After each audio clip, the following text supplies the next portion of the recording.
আসসালামু আলাইকুম ওরহমতুল্লাহি ওবরাকাতু। প্রিয় দর্শক শ্রোতা, জিলহজ মাস শুরু হয়ে গিয়েছে।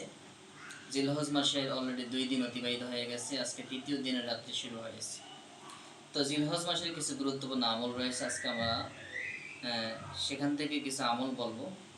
যেমন 1 নম্বর, জিলহজ মাসের প্রথম 10 দিন এটি একটি গুরুত্বপূর্ণ দিন। রাসূলুল্লাহ সাল্লাল্লাহু আলাইহি ওয়াসাল্লাম ইরশাদ করেছেন যে দুনিয়ার মধ্যে শ্রেষ্ঠতম দিন হলো জিলহজ মাসের প্রথম 10 দিন।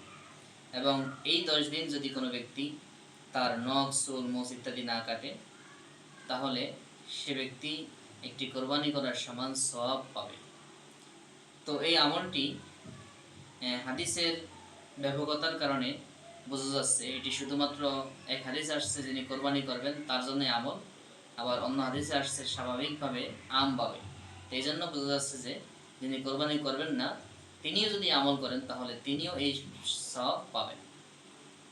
যেমন তিরমিজি শরীফের 1523 নম্বর হাদিস, মুসলিম শরীফের 1977 নম্বর হাদিস এবং সুনান নাসাই 4365 নম্বর হাদিস এই বিষয়গুলো প্রমাণ করে যে কোরবানি করুক অথবা না করুক, যে ব্যক্তি এই আমলটি করবে জিলহজ মাসের প্রথম 10 দিন চুল, মোচ, নখ ইত্যাদি না কাটবে, সে ব্যক্তি একটি কোরবানির সমান সওয়াব পাবে।